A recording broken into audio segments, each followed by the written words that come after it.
There is a world where Ohio State has only played half of its games this year. In a world of a 16-game season. Here's why that's scary. Ohio State is still getting better. What would that even look like as they get through these last 4 weeks of the regular season? Just taking off, because that win on Saturday, 38-14 over Penn State, pretty impressive. That was a couple days ago, because now you can tell that it's Talking Tuesday. We're getting ready for Purdue, and I don't think we have to talk a lot about them, but television's Adam King, 10 TV's Adam King, is here to get ready for Ryan Day's Purdue Week press conference, which I just think is probably going to be dominated by Heisman conversation and building towards the end of the month. Well, I feel like we can really get into, a big conversation with Ryan. If you had to pick one steakhouse in Columbus, where are you going? Yeah. Like really dive into the hard-hitting questions.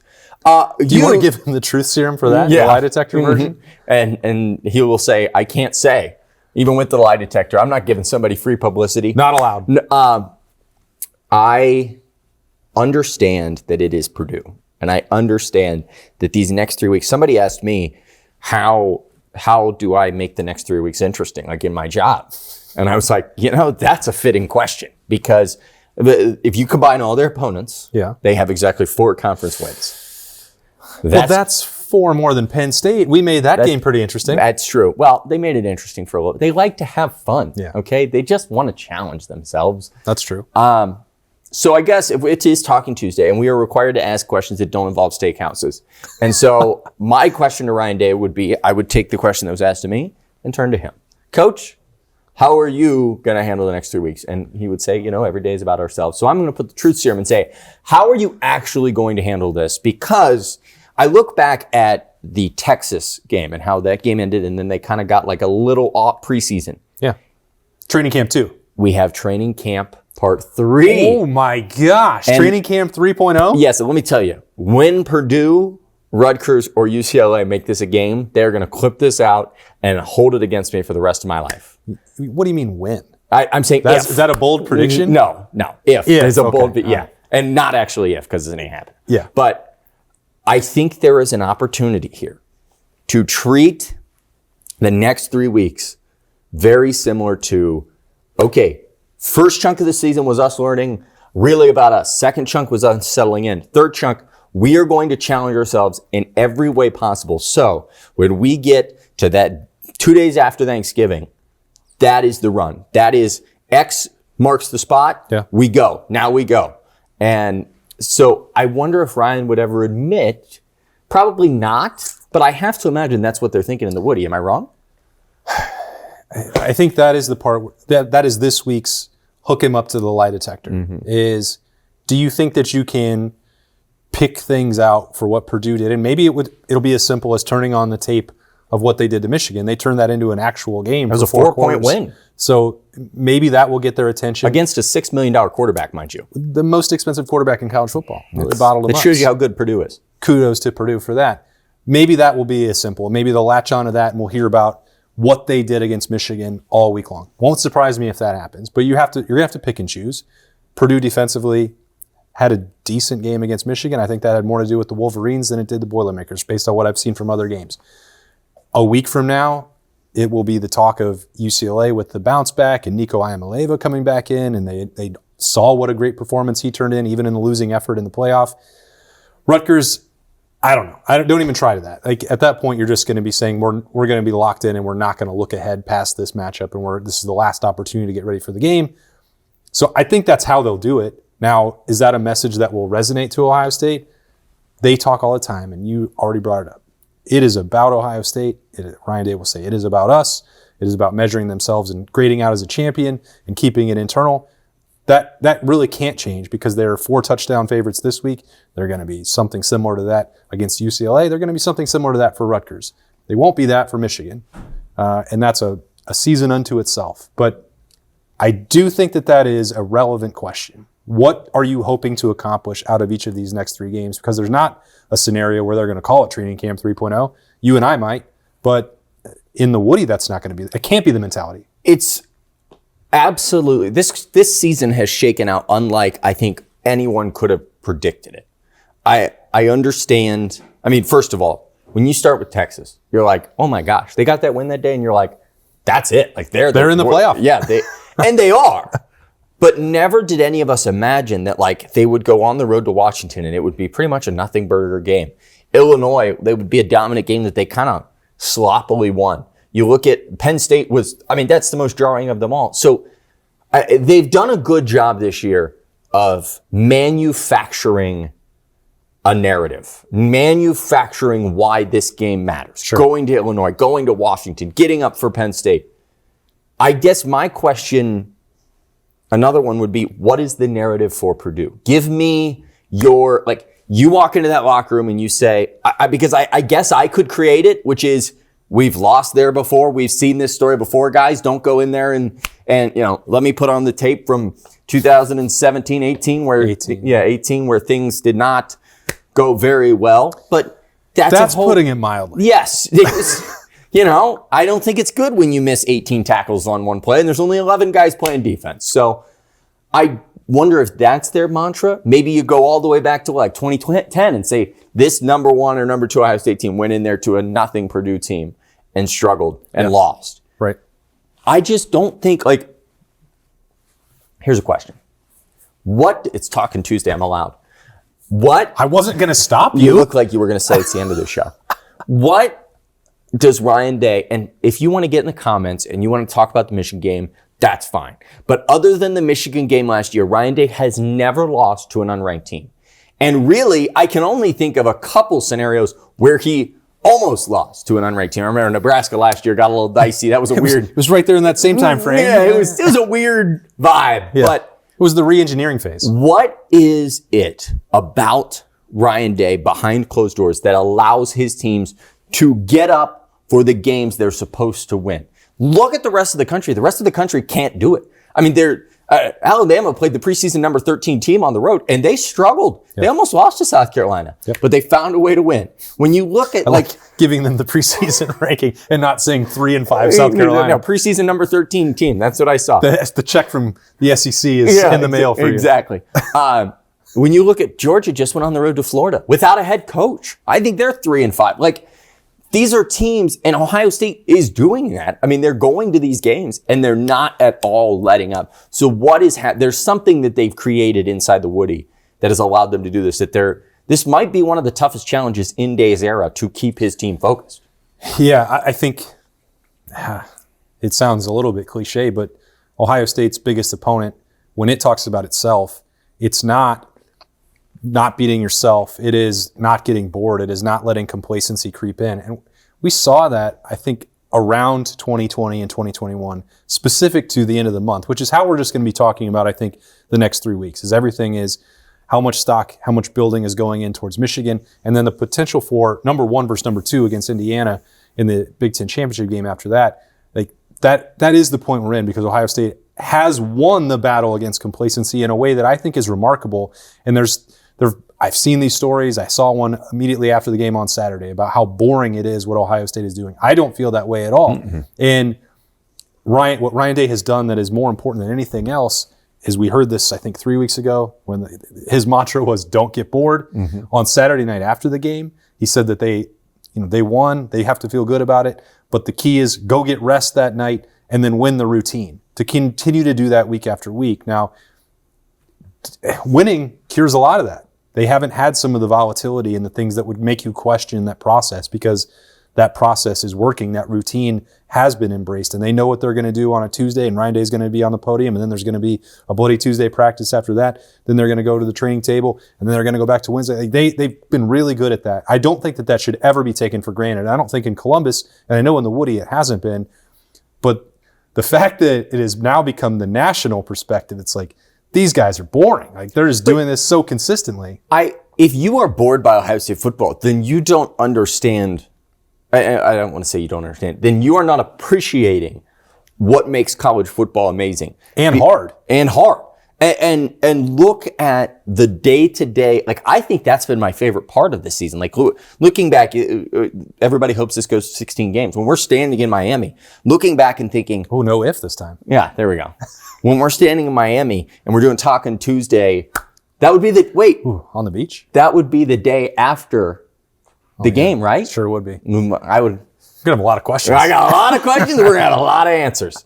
But I think that looking back to the game at Penn State and saying, wow, look at the difference they made in that second half. That is a monumental shift to come out and just stop a team. Just shut them down completely after they were able to move the ball. And I can understand saying their games are boring because Penn State was in that game. Everybody's like, well, it got dicey. That was 3 minutes. It was 3 minutes of actual game time where Penn State scored a touchdown. Well, yeah, but halftime was in there, so real time. Penn State scored a touchdown. Ohio State fumbled the football. Penn State scored a touchdown. The other 57 minutes were just domination from Ohio State. Yeah.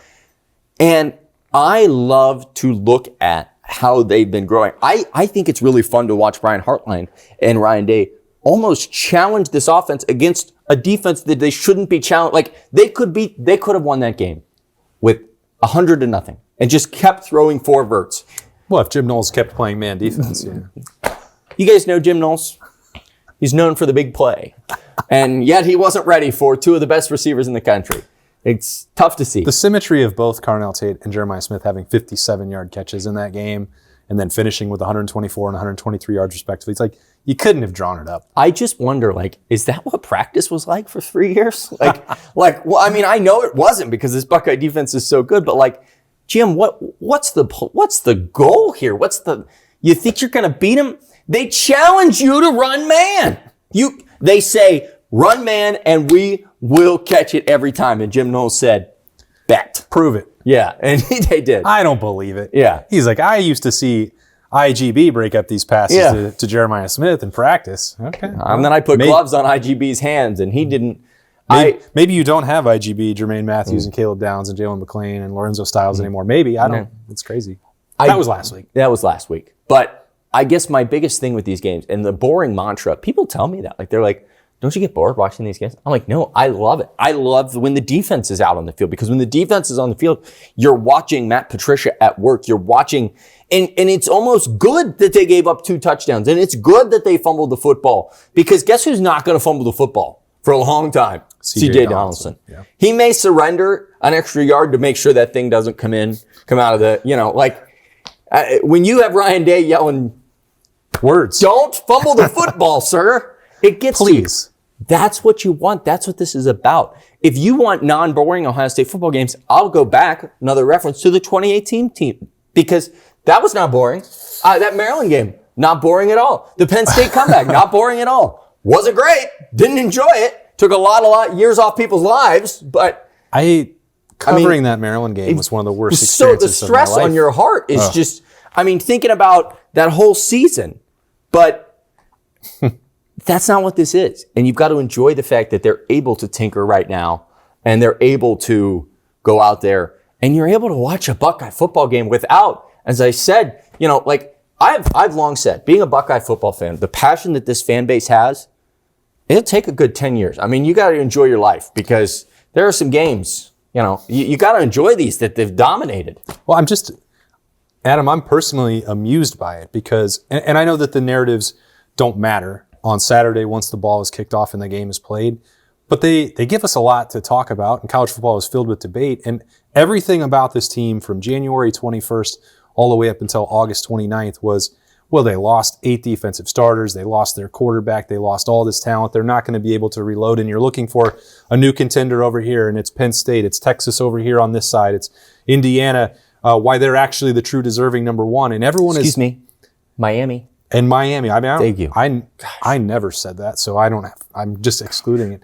But the point is, I would feel like everyone that doubted and was skeptical of Ohio State because of the reasons that they mentioned, that they had to replace all this, that they lost both coordinators, that there was going to be a difficult rebuilding project, that they would have a greater sense of appreciation for what Ohio State has done, that they rebuilt the plane while it was still in the air, and Julian Sayin is now the odds-on favorite to Good win. reference. Yeah, thank you. To win the Heisman Trophy. That Jeremiah Smith is still here, and the catch that he made with double coverage on his back was, and not let alone that one to save Julian Sayin's champion grade, the deflected ball. Oh, you weren't even talking about that. I was talking about the deep ball with double coverage behind him, just running right past it. That to me. On that one, Jim Knowles was ready. Well, he tried. He did. It still didn't work. But I would think that the story would not be, the storylines, the narrative would not be, gosh, these guys are boring. It'd be, how did they do this? And can anyone duplicate it? And what makes this Ohio State team special? And how did they, everyone wants to be critical of the NIL and the portal and if they're recruiting at the same level that they used to. Like, this team just kept Caden Curry and Kenyatta Jackson and Arvell Reese in reserve for a year. And then, here comes Carnell Tate to bounce off as 1A and 1B with Jeremiah Smith. And I mean, I would think that there would be a greater sense of tribute paid to this team. And I know that they're not done. And Ryan Day will say, we're not going to be a finished product. We're not going to talk about the Heisman actually being in Julian Sayan's possession or a Bolitnikoff for Jeremiah or whatever. Like, that's true because there are 4 weeks to go in the regular season and potentially 4 games after that. They're not done. But I would think at this point to be at 8-0, very few people nationally were considering that as a realistic outcome for this team. And now they've just skipped right past that and said, this sucks. Give us some exciting games. We want 7-point games where both teams score 55. Yeah. No, I just think that they deserve more credit for that personally. And it doesn't matter if they're getting it or not. You're spot on because I think that's what's been enjoyable. And I think if you're looking for something to enjoy over the next 3 weeks and games that Ohio State should, in theory, I mean, if you lined them up and didn't play them consecutively, shut out each team and probably put up 45 each game at the minimum. Watch the process. I think there are very few years, like last year's team, the process was frustrating because that was the developed product. Yeah. Like if that makes it, like you can't be sitting there in Nebraska. That's a great like, point. It's so exciting to watch this team. What could they be? And you're like, these are all seniors. Like they got to figure it out. Like we can't. These guys are ahead of schedule. Yes. These guys, the process you are watching play out and you're watching each week, Julian is only going to get better. It's horrifying to say, but he is. And like, not horrifying. No. I mean, for other teams, like other defensive coordinators, like that's wild.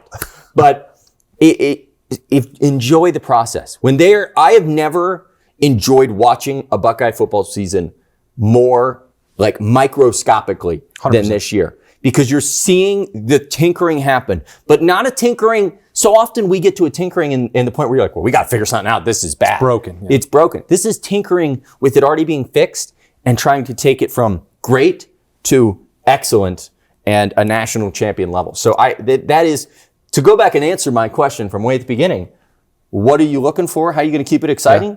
I think you've got to watch this team and watch and see if someone over the next 3 weeks also works their way into this. I mean, that if you were paying attention on Saturday against Penn State, that happened on both sides of the football, in my opinion. Josh Padilla? No, Tegra, I think he answered that. I think. Yeah, I was the skepticism that we had. I thought you were just saying Padilla got in, and he did get in. Yeah, but Tegra looked good. Tegra had a really nice game, but what did I say a couple weeks ago? Can't play all 4 running backs. James Peoples, I thought he made the most of his opportunities. He was also in there. He was a decoy on the play action sort of orbit motion, the fadeaway throw to Carnell Tate, which just crazy play all around. James Peoples, give that guy the Heisman. I think 5 touches he had for 25 yards. You think, well, that's not a whole lot. He and Edric Houston I put in the exact same bucket. We expected the world of them. They were both supposed to be sophomore starters. It didn't happen at the level that they wanted for different reasons for each of them. But guess what? They were still talented, and neither one gave up on their process, their work ethic. The coaching staff certainly hasn't given up on them, and they're finding ways now to re-elevate. And I asked Edric, I was walking with him in the tunnel after the game on Saturday, Adam, and I was like, maybe some of this is my fault. I thought you were already here. This is just where you were supposed to be. You said this to him? I did, because I know he was frustrated. And I asked Ryan Day about it on Wednesday as well, like to loop all this together. I've been fascinated by the Edric Houston experience this year when we're talking about process. Is that a ride at Disney World, the Edric Houston experience? It would be an exhilarating ride. It would. Or terrifying because he's a monstrous human being. It'd be a lot of fun, though. Yeah, I think we should all recommend that to the Imagineers. But Thank you.